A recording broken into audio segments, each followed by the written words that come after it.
Megadeth. So this is Megadeth's first album, and I mean, not too long. 6 years. 6 years? Is that when Dystopia came out? 2016. Yeah. 6 years ago? Yeah. Holy fuck! I thought it came out earlier than that. Anyway, 6 years is a long time, and it went by in a flash because we're adults now, so that's just what happens, I guess. Yep. Completely different band because Dave Ellefson is a pedophile now or something. Something like that. And what happened? Super Collider sucked so bad, half the band quit. Before Dystopia? Yeah. Huh. Because it was... Well, Dystopia had Chris Adler, session drummer for Lamb of God. The guitarist Kiko is still... he was still from that one, but then all the bass tracks got redone by a guy from a different band. I don't know. But they got...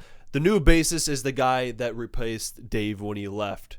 The Endgame and United Abominations bass player. Oh, gotcha. Whatever his name is, I don't know. Right. But it's a different band from Dystopia, again, is what I'm trying to say.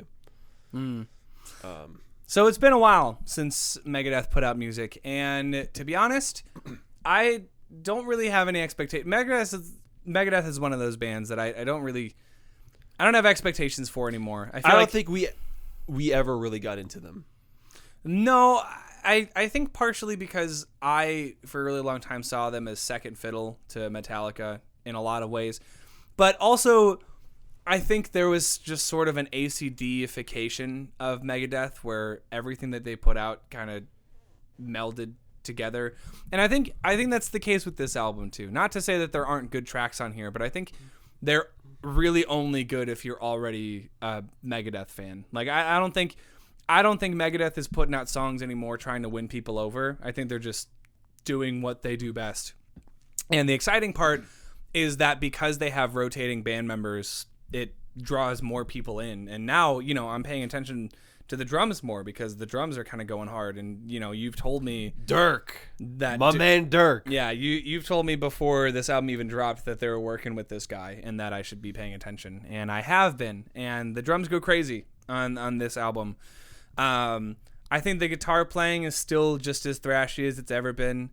Dave's vocals haven't really changed a whole lot. I think his voice has actually aged pretty well. I think he wasn't ever doing anything crazy in the early days, and even on like Rust in Peace or not Rust in Peace. That's what the album's called, right? Yeah, Rust in Peace or Peace Sells. But yeah, no, I think even since Peace Sells and Rust in Peace, the band has continued on this trend of, I don't know. In your Megadeth video, when you talk about this album, I don't know, you mentioned a couple of things that I agree with, right? Like, what did you mention in that? How he needs to stop doing these goddamn spoken word / sampled bridges. Yeah. It's getting really goddamn annoying. Yeah. Like, you think about, like, their greatest hits. Fucking Sweating Bullets. Yeah, reset. Bloodstains on my hand. Like that whole, middle part, Mm-hmm. Fucking the title track, Countdown to Extinction.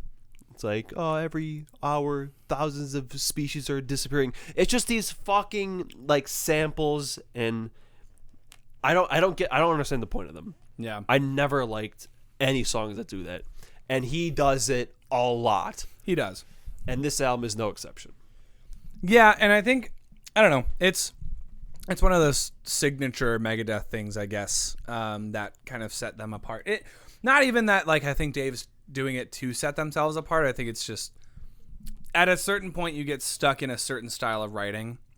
And I think Dave's experimentation days are over. Same thing with Metallica, same thing with AC/DC, same thing with, a lot of these artists and bands. Every time he tries to experiment, it backfires extremely. Yeah. In the 90s, it was Risk, and just recently, it was Super Collider. Yeah. And both those albums are, considered their worst. So yeah. It's fuck it. So, there are certain bands that are able to pull it off, but I think it's because they consistently try to experiment. Like the Beatles, other than their earlier stuff, I don't think they wrote the same album twice ever. You know, them, I feel like Panic at the Disco, at least their first couple of albums were like very different genre wise, and it didn't work at first because it never does. People are never excited about change, you know, especially when it's an artist whose album you've gotten really used to liking, and then their next album is like, what the fuck is this? Yeah. But then, you know, 10 years later, people look at Pretty Odd by Panic at the Disco and they're like, this folksy record is like not bad. Like it kind of slaps, and 90 in the Afternoon is a really good song. It's like, you know how many Saint Anger fans there are now? Yeah. People right? defending it? Yeah. But I swear to God, if people show up and like, oh, Lulu was a good album, actually, I'll fucking kill you. It's not. It's trash. It is objectively bad. Not to get, we gotta get back to right. Megadeth, so I don't know. Are there any standout tracks for you? I know. Yeah, the title track was my favorite, easily, because the intro is really cool. Yeah, and like the whole ending riffs. Yeah, Sella, Butant, whatever. The first half, The Mission to Mars, Soldier On, We'll Be Back. These are all like pretty solid songs. Right. I think my favorite is We'll Be Back. I know it's kind of a cop out to say, but as far as songs that stood out and had my attention, for the most part, I was coasting along, and at least on this first listen, I was coasting along most of the album, and there weren't necessarily any standout moments for me. I know, I did really like the beginning of Mission to Mars, and then what was the really thrashy one that was in like double time for the first half? The one Maybe, that had the Life in Hell, or Night Stalkers. Those two are the other like thrashy. They're like the first couple tracks. Yeah, I mean, I like Night Stalkers. I don't mind the Ice-T part. It reminds me of like there was just more fucking spoken word shit. Yeah, except I would say that it's done by someone who like you know has already a history with like rhythmic things like it. So like it reminded me a lot of Linkin Park put out a song called It featured Rakim, who's like a huge influence to Mike Shinoda and like a big name in like that style of like rap. And that song was like 6 minutes and very like thrashy, as thrashy as like Linkin Park could get, but guilty all the same. Oh my God, that would have killed me. But yeah, there were a couple of songs on there. Like I commend them at least for, you know, trying to. They were like, that's probably one of the songs that like, or one of the decisions that came way later was some producer was probably like, Dave, you write a lot of these like spoken word parts. And he's like, yeah, so what? And then they were like, well, we want to get Ice-T on one of them. Why don't we get like, you know, a rapper on one of them? And then Dave was like, well, we're going to get someone that I know. And no, there was like an article or something how Dave wanted Ice-T on it. Oh. Because that song is written about like Army or something, and Ice-T was like part of that or some shit. Oh. I don't know. But interesting. That's why. So what are like your favorite Megadeth songs?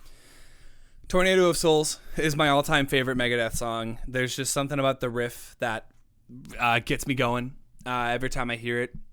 And other than that, I liked À Tout le monde a lot for a while, but only because I was going through a phase when I started learning guitar that I wanted to look up every band's like acoustic songs, you know, just to find some inspiration.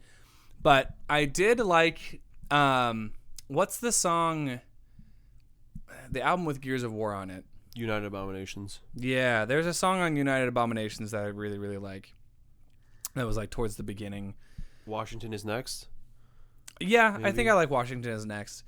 I also really like Peace Sells. I think Peace Sells, and it's kind of a cop out, like a soft covers all answer to say that the popular songs are some of my favorites, but there's a reason that they're so popular. I think Peace Sells and Rust in Peace are like the two most iconic albums for me. They weren't back to back, were they? No, there was So Far So Good, So What in between. Yeah. Appetite for Destruction, I feel like, is as iconic. That's Guns N' Roses. Which fuck Countdown to Destruction, Countdown to Extinction. Yes. Okay. Countdown to Extinction. Are you thinking of Symphony of Destruction, the song on it? Yes. Oh my God. There's just so many. So I feel like Countdown to Extinction is as iconic for Megadeth as the Black Album is iconic for Metallica. It was. Oh, it's so tragic. But like in those days, Dave just wanted to beat them, Metallica, so badly. So they made Countdown to Extinction, and it hit number 2 on the charts. Right and behind. what was number 1? The fucking Black Album. Uh-huh. Oh man, poor dude. Poor dude. But I mentioned this. What about you? What are your favorite Megadeth album or songs? Oh man, I got a bunch. I mean, on the first album we have Riddlehead, which is like their Whiplash. So good. Like Wake Up, the last part of Wake Up Dead is great. Peace Cells, like you mentioned. Yeah. The Conjuring. Oh, right. Yeah, Tornado Souls, Holy Wars, Take No Prisoners I think is super underrated. Because that's off Rest in Peace too, right? Yeah. Yeah. And then I love Endgame. I really like. There's a lot on Endgame I like with This Day We Fight, how the story ends, the right to go insane despite the shitty ass bass tone. Is that the album that came? Was that their 13th album? No, that was 13. Okay, because I was wondering. I think Black Sabbath put out an album called 13 as well. Yeah, and that's what I was getting it confused with. But I remember.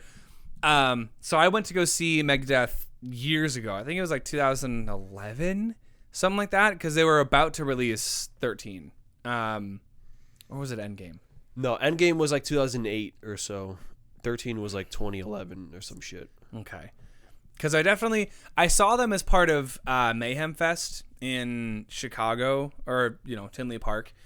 And they were on the main stage. So first of all, Anthrax was playing on a smaller stage. And I didn't see them because I didn't really give a shit about Anthrax. But I thought it was cool that Anthrax and Megadeth were playing the same festival in Chicago, like, where we lived. And they were 2 of the big 4. And on the main stage in the evening, they opened with Machine Head. They had an album called Locust, I think, or something. Unto the Locust. Yeah, that was the album that came out that they were promoting. And then I think it was Megadeth. Then I think it was Slipknot, and then Disturbed. So it was kind of like there were a lot of really big bands that night. And I remember thinking Slipknot was cool to see because I went to go see them like the festival with my stepdad, and he is big into Slipknot.